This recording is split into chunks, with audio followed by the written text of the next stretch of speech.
감사 시리즈로 주일날 계속 말씀을 나누고 있는데요. 오늘도 선포되어지는 이 말씀이 나에게 주시는 하나님의 음성으로 들려지게 되기를 소망합니다.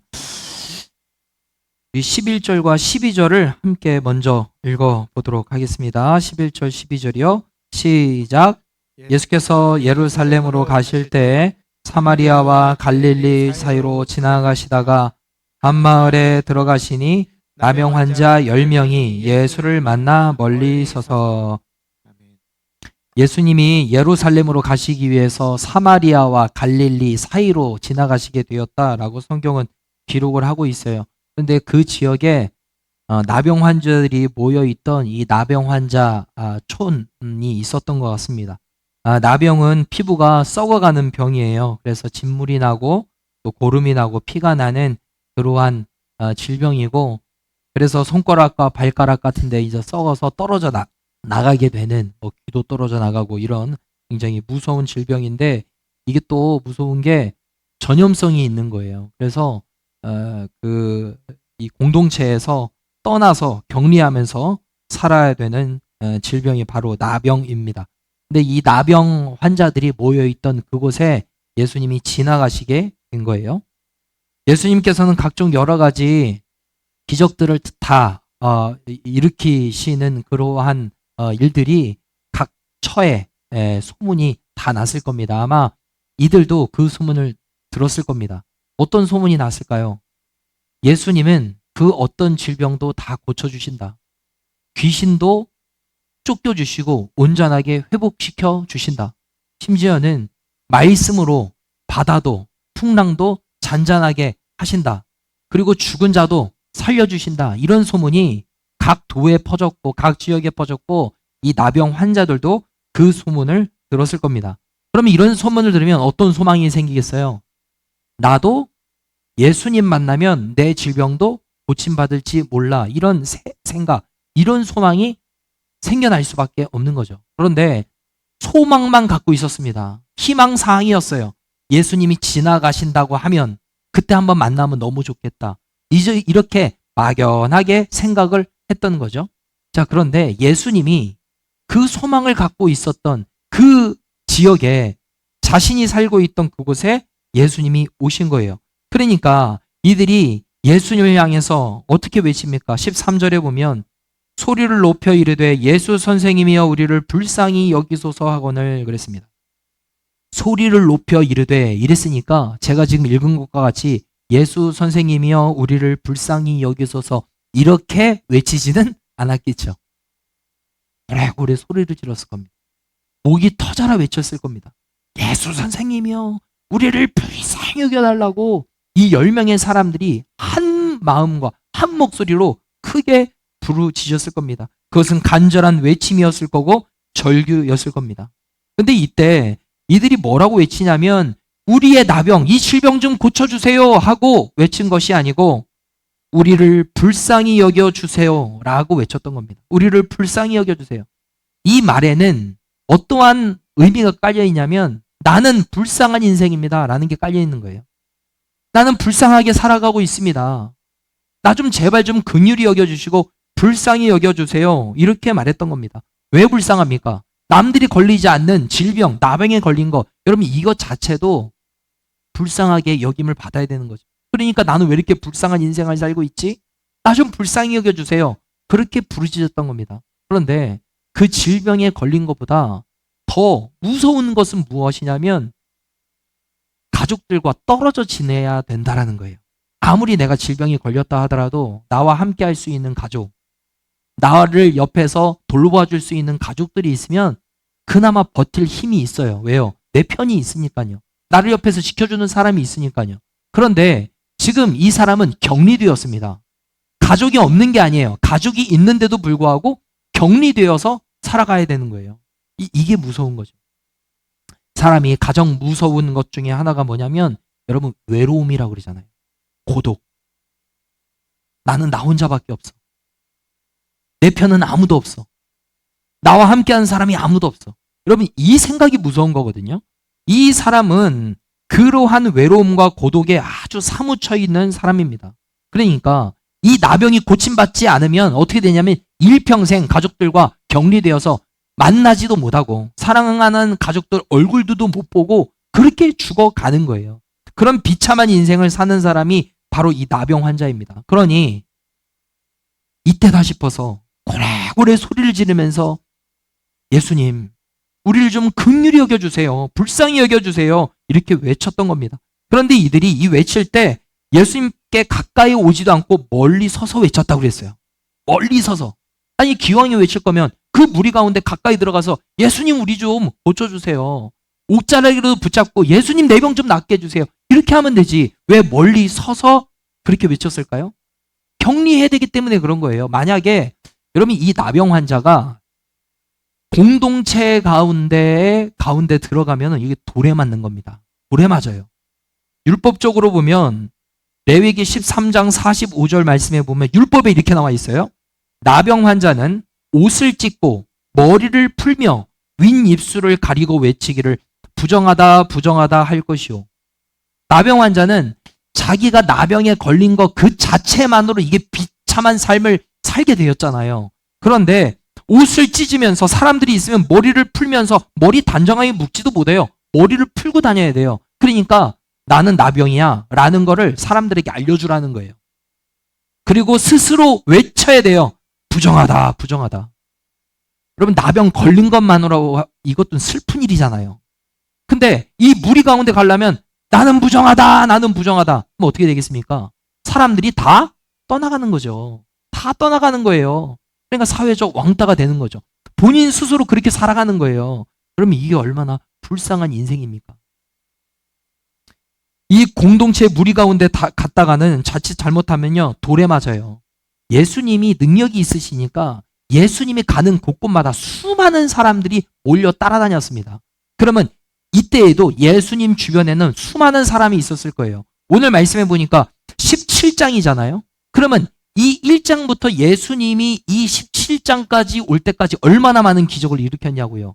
그 소문을 듣고 그 기적을 보고 싶었던 수많은 사람들이 예수님을 따라다녔을 겁니다. 그런데 그 많은 무리 속에 내가 가까이 가서 내가 고침을 받는다? 가다가 돌에 맞아 죽을 수도 있어요. 그러니까 멀리 서서 외치는 겁니다. 예수 선생님이여 우리를 불쌍히 여겨 주소서. 자, 그때 주님이 어떻게 하시냐? 14절에 보니까 보시고 이르시되 그랬어요. 여러분 여기에서 예수님이 보셨다라는 의미는 멀리에 서서 그들을 보시고가 아닙니다. 여기에서의 보시고라는 거는 그들의 삶의 현장으로 가까이 가셔서 보셨다라는 거예요. 여러분 다른 사람들은 이 나병 환자가 근처에 오는 것을 더러워합니다. 부정하게 생각해요. 그래서 돌을 던지는 겁니다. 이 근처로 오지 마 해가지고 돌을 던지는 거예요. 사람들은 다 무시합니다. 더럽다고 합니다. 그런데 예수님은 어떻게 하셨어요? 그들의 삶의 현장으로 가까이 찾아가셔서 그들의 아픔을 보셨다라는 거예요. 여러분 이게 은혜입니다. 여러분 사람들은 돈이 없으면 무언가를 가지지 못하면 좀 사회적으로 약자, 보잘것없으면 무시합니다. 아, 저 사람은 나에게 뭔가 도움을 못 줘. 저 사람은 뭔가 형편이 없는 사람이야. 여러분 그래서 사람은 무시하죠. 좋은 차가 내 앞에 딱 껴들면 브레이크가 조심. 싼 거 오면 막 빵빵대고. 여러분 이게 사회의 기본적인 이런 생각이에요. 여러분 이 나병 환자가 세상에서 아주 천대받고 무시받았던 사람입니다. 상종도 안 했습니다. 가족들도 떨어질 수밖에 없는 거예요. 그런데 예수님은 어떻게 하셨어요? 그들의 삶의 현장에 가까이 직접 가셨다라는 거예요. 여러분들 이게 이미 이들에게는 응답을 받은 거예요. 뭐냐? 예수님 우리를 불쌍히 여겨주세요. 그렇게 외쳤잖아요. 다른 사람들 우리를 긍휼히 여겨주지 않습니다. 불쌍히 여겨주지 않습니다. 그러나 예수님 당신은 우리를 좀 긍휼히 여겨주세요. 불쌍히 여겨주세요. 이렇게 외쳤던 거예요. 그러니까 그 응답을 받아서 주님이 가까이 가시는 거예요. 찾아가시는 겁니다. 여러분 이게 은혜인 줄로 믿습니다. 우리에게 찾아오시는 주님, 우리의 기도와 간구를 들어주시고 응답해 주시는 주님, 그 하나님의 놀라운 은혜가 우리의 삶 가운데 있게 되기를 예수님의 이름으로 축복합니다. 따라하겠습니다. 우리를 긍휼히 여겨주시는 예수님, 아멘. 자, 14절 중반절에 보니까 가서 제사장들에게 너희 몸을 보이라 하셨더니 그래요. 자, 예수님이 가까이 가셨습니다. 그리고 뭐라고 말씀하시냐면 너희 가라. 그래서 제사장에게 너희의 몸을 보여라 그래요. 여러분들이 만약에 어떤 질병에 걸려가지고 저한테 와서 목사님, 제가 지금 병원에 갔는데 이런 진단을 받았습니다. 목사님, 저 위해서 기도해 주세요. 그러면 제가 어떻게 기도해 주시기를 원합니까? 머리에다가 안수기도 하고 막 목이 터져라 간절히 하고 막 뜨겁게 기도하기를 원하잖아요. 근데 제가 만약에 그렇게 하지 않고 와가지고 기도해 달라고 했는데 가서 고침받았으니 가라. 여러분, 만약에 그렇게 하면 이거 받아들일 수 있겠습니까? 지금 무언가 안수기도 해준 것도 아니에요. 나을지어다 하고 선포해 준 것도 아닙니다. 파스 발라준 것도 아니고 빨간 약을 발라주지도 않았어요. 주님이 아무것도 안 하셨습니다. 그냥 너희 몸을 제사장에 가서 보여라 이렇게 말씀을 하시는 거예요. 왜 제사장에 가서 보이라고 했냐면 이 당시에 나병의 완치 판정은 누가 내리냐면 의사가 아니라 제사장이 하는 겁니다. 그러니까 제사장에 가서 보이라는 거예요. 그런데 주님이 해주신 게 아무것도 없잖아요. 자, 그러면 여러분이라면 가실 수 있겠습니까? 무언가 기도라도 해주고 무언가 터치라도 해주고 좀 이렇게 하고 막 간절히 막 힘이 튀겨라 막 기도를 해주시고 이제 나았다. 그러면 가다가 정말 나았나? 이런 마음으로 가겠죠. 근데 주님이 해준 게 아무것도 없어요. 가서 제사장에게 보이라는 거예요. 이런 피 고름이 줄줄 납니다. 그런데 가서 제사장에게 보여라. 제사장에게 보면 뭐라고 하겠어요? 아니 누가 보더라도 나병이야 너. 왜 온 거야? 좀 나은 다음에 와. 내가 진단해 줄게. 이렇게 하지 않겠습니까? 또 제사장에게 가다가 어떻게 돼요? 여러분, 사람들에게 돌 맞아 죽을 수도 있는 거예요. 자, 그런데 신기한 건 이들이 어떻게 하냐면 14절 중반절에 보면 그들이 가다가 깨끗함을 받은지라 그랬습니다. 여러분, 그들이 어떻게 했어요? 갔어요. 주님이 아무것도 안 해줬습니다. 터치도 안 했어요. 무언가 기도해 주지도 않았습니다. 가서 제사장에게 보여라. 그 말씀만 듣고 이들이 어떻게 했냐면 갔습니다. 제사장에게. 가던 중에 고침을 받았습니다. 여러분, 이게 믿음이에요. 우리의 머릿속으로는 이해되지 않죠. 아니, 낳고 난 다음에 제가 진단을 받을게요. 낳고 난 다음에 제사장에 갈게요. 이거는 어렵지 않습니다. 왜요? 낳았으니까. 예수님, 제사장님, 제가 이제 고침을 받았습니다. 이제는 완치 판정해 주세요. 여러분, 그렇게 하기는 쉽죠. 그런데 내 지금 손에서 내 몸에 피와 고름이 뚝뚝 떨어져요. 그런데 여전하다고요. 썩어간다고요. 그런데 이런 모습을 가지고 제사장에 가서 보여라. 그런데 왜 그들이 갔냐? 근거는 하나입니다. 예수님이 가라고 하니까. 지금 현상은 똑같아요. 모습은 똑같아요. 그런데 예수님이 가라 그랬잖아요. 그러니까 그 말씀만 붙잡고 가는 겁니다. 여러분, 그때 어떤 일이 나타나요? 그들이 14절 보니까 아까 그들이 가다가 깨끗함을 받은지라 그랬잖아요. 여러분, 성경은요, 내 머릿속으로 이해되지 않는다 하더라도 순종할 때 놀라운 기적이 나타난다라는 사실입니다. 내 머릿속으로는 이해가 되지 않더라도 말씀을 믿고 순종하면 기적이 나타나게 된다는 거예요. 그게 성경에 곳곳마다 나와 있습니다. 여러분, 이스라엘 백성들이 출애굽한 다음에 수시로 했던 것은 무엇이냐면 원망과 불평이었습니다. 원망, 불평. 조금만 없으면 왜 없냐? 힘들다, 어렵다. 차라리 애굽에 있는 게 낫겠다.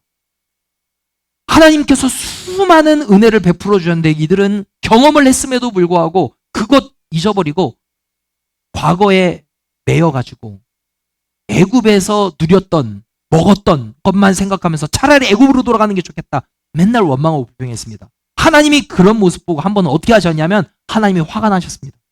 광야에 불뱀, 독사를 풀어놓으셨습니다. 그 독사에 물리면 어떻게 되냐면 여러분, 열이 납니다. 우환이 걸려요. 그러다가 사람이 죽는 겁니다. 그런데 주님이 그때 어떠한 조치를 내리시냐면 모세야, 네가 놋뱀을 만들어라. 놋으로 뱀을 만들어라. 자, 놋으로 뱀을 만들어라. 그리고 장대에 달아서 높이 달아라. 그랬습니다. 그 놋뱀을 바라보면 나을 거다. 여러분, 아멘 하지만 여러분 말씀을 아니까 아멘 하죠. 여러분들이 지금 몸에서 지금 열이 난다고요, 열이. 그러면 그 독을 빼려면 최소한 어떻게 돼요?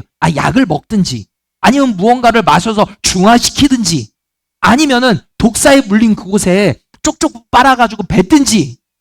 참고로 여러분, 독사에 만약에 산에 가서 만약에 물렸다 그러면 그 부분을 쪽쪽쪽쪽 이렇게 빨면 될까요, 안 될까요? 여러분, 안 돼요. 네, 안 돼요. 왜요? 독이 이 입안에 들어오게 되면 입안에 상처가 있잖아요. 그러면 독이 퍼질 수 있대요. 그렇게 빠시면 안 돼요. 빨리 119를 가야죠. 자, 그런데 그런 거라도 하든지, 아무런 조치도 안 하고 녹뱀을 바라봐라 그러면 낫는다. 여러분, 이게 이해가 안 되는 거예요. 그래서 이해 안 되는 사람은 어떻게 있어요? 그냥 장막에 머물렀습니다. 그러다가 죽었어요. 자, 그런데 그 말씀을 듣고 반응하는 사람들이 있었습니다. 장막 문 밖에 나와서 녹뱀을 바라봤습니다. 그 사람은 어떻게 됐습니까? 나았습니다. 이해는 안 됩니다. 녹뱀 바라본다고 나? 근데 주님이 그렇게 하셨다고요. 순종할 때 기적을 베풀어 주셨다, 이 말입니다. 여러분, 여리고성이 견고한 성입니다. 아주 큰 성이에요. 그거 무너뜨리려면 하루에 한 바퀴씩 돌아, 침묵하고, 그리고 마지막 날에는 7바퀴 돌아. 여러분, 순종하에서 하루에 한 바퀴씩 돌다가 마지막에는 7바퀴를 돕니다. 여러분, 우리는요, 무언가 무너뜨리려면 망치라도 치고, 뭔가 곡괭이라도 치고, 이렇게 해야 마음이 편해요. 뭔가 이렇게 하다가 되겠지. 근데 아무 말도 하지 않고 돌기만 해라? 여러분, 이게 더 힘든 거예요. 돌기만 한다고 이게 무너지나? 진짜 돌겠네, 진짜. 이렇게 되는 거예요. 이게 돈다고 돌아? 이게 무너져? 여러분, 근데 그 말씀을 붙잡고 하루에 한 바퀴씩 돌고 마지막에 7바퀴를 돌고 소리쳤을 때 그 여리고성이 어떻게 됐습니까? 여러분, 무너졌어요. 여러분, 순종이 기적을 낳게 되는 줄로 믿습니다. 여러분, 나아만도 그렇잖아요. 엘리사가 뭐라고 했습니까? 요단가에 가서 7번을 씻으라. 우리나라에 훨씬 더 깨끗한 강이 있어. 왜 여기서 7번을 씻으라고 그래? 그런데 종이 그러잖아요. 한번 해보고 안 되면 뭐라고 하세요? 해보고. 그러니까 해보니까 어떻게 돼요? 3살이 돋았다고 그랬어요. 아이같이 되었다고 그랬어요. 여러분, 이해되지 않죠? 7번? 한 번 씻으면 되지. 그런데 하나님의 말씀은 뭐냐? 7번 씻으라는 거예요. 그러면 계산하지 말고 7번을 씻는 거예요. 그리고 난 다음에 어떻게 돼요? 낫게 되는 거. 이게 하나님이 일하심이라는 방법이다, 이 말이에요. 하나님의 일하시는 방법은 순종할 때 일하신다라는 거예요. 예수님께서 가나의 혼인잔치에서 여러분, 포도주가 떨어지니까 어떻게 하셔요? 하인에게 돌 항아리에다 물을 채워라 그래요. 그리고 그거를 연회장에 갖다 줘라 그래요. 자기가 지금 돌 항아리에다 물을 채워놨다고요. 내가 채웠어요, 채웠어요. 그 안에 포도즙도 안 짰습니다. 물만 채웠어요. 그리고 그걸 갖다 주래요. 여러분, 이거 상식적으로 이해가 안 되는 거잖아요. 물을 갖다 주면 뭐가 됩니까? 물은 물이에요. 근데 물이 갖다 주는 순간 뭐가 됐어요? 포도주가 됩니다. 여러분, 극상품의 포도주가 돼요. 주님이 말씀하시는 게 지금 뭐예요? 여러분, 이해되지 않는다 하더라도 믿음으로 순종할 때 주님의 놀라운 역사가 일어나게 된다라는 겁니다.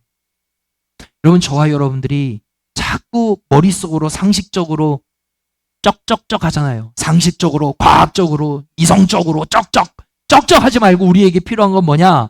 순종이 필요한 줄로 믿습니다.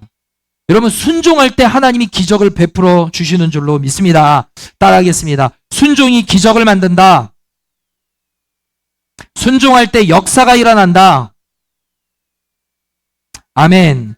자, 이 고침받은 사람이 이제 어떻게 되냐? 15절, 16절에 보면은요, 굉장히 중요한 내용이 나오는데, 그 중에 한 사람이 자기가 나은 것을 보고 큰 소리로 하나님께 영광을 돌리며 돌아와 예수의 발 아래에 엎드려 감사하니 그는 사마리아 사람이라. 여러분, 가다가 고침받는 사람 몇 명입니까? 10명이에요, 10명. 10명이 다 가다가 고침받았어요. 그러면 인간적인 도리를 어떻게 해야 돼요? 10명이 다 가다가 고침받았잖아요. 그러면 어떻게 해야 돼요? 돌아와서 예수님의 말씀대로 하니까 정말로 가다가 나왔습니다. 예수님 감사해요. 여러분, 여러분, 예수님이 좋아할 만한 게 뭔가, 가다가 풀이라도 하나 꺾어가지고 돈이 없어서 그런데 예수님 이거라도 받으세요. 여러분, 이게 맞지 않냐고요. 그런데 9명의 사람은요, 다 없어졌어요. 어디론가 사라졌습니다. 어디로 갔을까요? 아니, 가족에게 갔겠죠. 헤어진 연인에게 갔겠죠. 나 나병 때문에 헤어졌잖아. 나 나병 나왔어. 우리 다시 만나자. 자녀를 보러 가고, 이제 어떻게 먹고 살아야지? 일터 찾으러 가고, 그동안 못했던 것, 그거 찾으러 가지 않았겠습니까? 여러분, 그런데, 여러분, 이 한 사람은 예수님의 발 아래에 엎드려 감사했다고 했어요. 발 아래에 엎드리면서 감사했대요. 예수님, 당신 아니었으면 저 나병에 걸려서 이대로 살다가 죽을 뻔했습니다. 예수님의 말씀을 듣고 순종하다가 나았습니다. 예수님 너무 감사해요. 여러분, 이렇게 항상 감사한 거예요.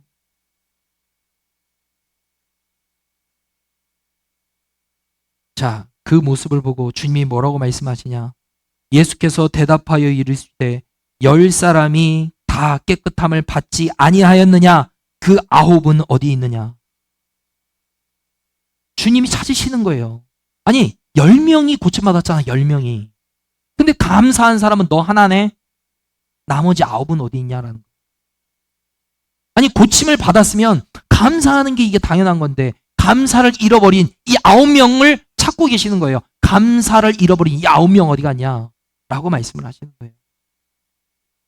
여러분, 감사를 잃어버린 이 9명의 사람이 나인지, 아니면 하나님께 감사드리는 이 한 사람이 나인지 봐야 된다.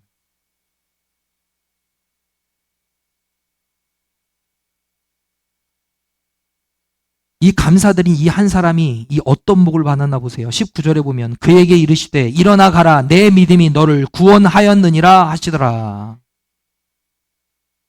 내 믿음이 너를 구원하였대요. 지금 이게 뭐예요, 지금? 구원을 얻었다라는 거예요. 그러니까 10명의 모든 사람들은 다 육신의 질병, 나병을 고침받았습니다. 그리고 9명은 그냥 그걸로 끝났다라는 거예요.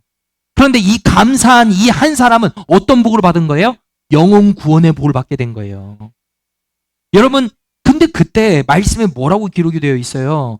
내 감사가 너를 구원했다 이렇게 안 되어 있고 내 믿음이 너를 구원했다 그랬거든요. 여러분, 믿음이 있는 사람은 감사한다 이 말이에요. 여러분, 감사하는 사람이 믿음이 있는 사람이에요. 여러분, 생각을 한번 해보세요. 우리는 당연히 이 10명의 사람들과 같이 질병의 치유를 받은 것과 같이 더 큰 우리가 복을 받은 게 뭐냐면 지옥에 갈 수밖에 없는 우리가 예수님을 믿게 되어서 하나님의 은혜로 하나님의 자녀가 되었습니다. 여러분, 여기에서는 아멘이 터져 나와야 되는데 이게 지금 여러분, 지옥에 갈 수밖에 없는 형편이 바로 우리의 모습이었습니다. 그런데 예수님을 믿게 돼서 하나님의 자녀가 되었습니다. 천국 백성이 되었습니다. 영생을 얻게 되었어요. 여러분, 이 하나만으로 우리는 하나님 앞에 무한 감사해야 될 줄로 믿습니다. 여러분, 그런데 잃어버리는 거죠. 주님이 나에게 주신 은혜를 잃어버리는 겁니다. 일할 수 있는 일터가 있다는 게 여러분 얼마나 감사한지 우리는 알아야 돼요. 근데 일하다 보면은 감사를 잃어버리고 왜 노처녀 히스테리를 나한테 부리는 거야 하면서 원망이 나오거든요. 사장님 마음에 안 든다고 원망하거든요. 저 사람은 왜 저래? 내가 한두 번 가르쳐줬으면 해야 되는데 왜 저렇게 하는가? 자꾸 원망하거든요. 일할 수 있음에 감사하다. 이게 아니라 아침에 딱 출근하면 또 오늘 어떻게 버티냐. 여러분, 원망하고 불평하는 게 우리 안에 습관이 되어 있습니다. 조금만 생각하면 이게 감사한 건데 여러분, 직장을 구하고 싶어도 일할 수 있는 일터가 없어가지고 일하지 못하는 사람이 얼마나 많은지 몰라요. 여러분, 오늘 두 발로 여러분 걸어오셨잖아요. 또는 차 타고 오셨잖아요. 여러분, 두 발로 이 자리에 걸어올 수 있는 것 이것만으로 엄청 감사해야 돼요. 여러분, 가끔 내가 감사가 잘 없는 것 같다 그러면 충대나 성모병원이나 그러니까 큰 병원이 한 종합병원에 좀 한번 탐방 가세요. 안 아파도 병원에 한번 1층 갔다가 2층 갔다가 한번 가보세요. 아픈 사람들이 얼마나 많은가. 휠체어 타고 다니고 목발 짚고 다니고 베드에 실어서 다니고 복수차 있고 여러분, 아픈 사람들이 얼마나 많은지 몰라요. 그런데 우리는 이렇게 건강하게 살아있잖아요. 사지 멀쩡하잖아요. 걸어서 예배장에 왔잖아요. 예배 드리고 싶어도 예배 드리지 못한 사람이 얼마나 많은가 몰라요. 나오고 싶어도요. 여러 가지 형편으로. 여러분, 그런데 마음만 먹으면 이렇게 나올 수 있어요. 마음만 먹으면 이렇게 함께 예배 드릴 수 있는 성도들이 있어. 여러분, 이게 얼마나 감사한지 모릅니다. 여러분, 저와 여러분들이 감사를 회복하게 되기를 바랍니다. 주님께서는 지금 말씀하시는 거예요. 감사를 해야 되는데 감사를 잃어버린 그 9명은 어디에 있느냐라는 거예요. 여러분, 혹시 저와 여러분들이 감사를 잃어버린 9명에 속해 있지는 않으신가요? 잃어버리고 있다면 다시 감사를 기억하고 감사하기로 결단하여서 오늘 주님 앞에 엎드리며 나와 감사합니다 라고 고백한 이 한 사람이 되기를 예수님 이름으로 축복합니다. 그러니까 이 사람이 고침을 받은 것으로 끝나지 않고 감사하니까 어떤 복까지 얻었다고요? 영혼 구원의 복까지 얻었다고요. 여러분, 감사할 때 하나님이 더 큰 은혜와 복을 허락해 주시는 줄로 믿습니다. 여러분 주변에 한번 보세요. 아, 나는 이래서 참 감사해. 난 이래서 참 좋아. 감사해. 라고 말하는 사람이 있으면 그 사람 잘 보세요. 그 사람 거의 90% 이상 신앙생활을 하는 사람일 겁니다. 감사합니다 라고 말하는 사람은요, 믿음이 있는 사람들, 신앙생활 하는 사람은 그래도 아우 감사해 이렇게 말해요. 대부분의 사람은 감사라는 단어를 입에 잘 담지를 않습니다. 원망하고 불평하는데 아주 빠릅니다. 원망과 불평이 아주 가득 쌓여 있어요. 그러나 믿는 사람들은, 예수 믿는 사람들은 아, 그래도 감사해. 여러분, 그럼에도 불구하고 감사해. 여러분, 이런 고백이 예수 안 믿는 사람들이 하는 줄 아세요? 그럼에도 불구하고라는 단어 자체가 그의 인생이 없어요. 나는 그럼에도 불구하고 감사해. 나는 하나님 때문에 감사해. 예수 믿어서 감사하고, 이렇게 살아있어서 감사하고, 내 주변에 가족이 있어서 감사하고, 함께 신앙생활할 수 있는 성도들이 있어서 감사하고, 감사해. 여러분, 감사해. 이거를 여러분 우리의 습관으로 하면은요, 하나님께서는 감사의 제목들, 감사의 일들을 더욱더 많이 허락하여 주실 줄로 믿습니다. 자, 따라하겠습니다. 감사합니다. 하나님 감사합니다. 하나님 감사합니다. 이렇게 하면 이게 맛이 없어요. 하나님 감사합니다. 이렇게 해야 돼요. 다시 시작. 아멘. 여러분, 저와 여러분들이 생각해 보세요. 마땅히 하나님 앞에 감사할 제목들이 수없이 많습니다. 수없이 많아요. 그 은혜를 우리가 생각하면서 우리가 다음 주가 추수감사 주일입니다. 나는 무엇을 하나님 앞에 감사드려야 할지. 다른 사람들은 다 원망하고 불평하더라도 내가 이 감사하는 한 사람이 되기를 원합니다. 이 마음으로 살아갈 수 있는 저와 여러분 되기를 예수님 이름으로 축복합니다. 기도하겠습니다.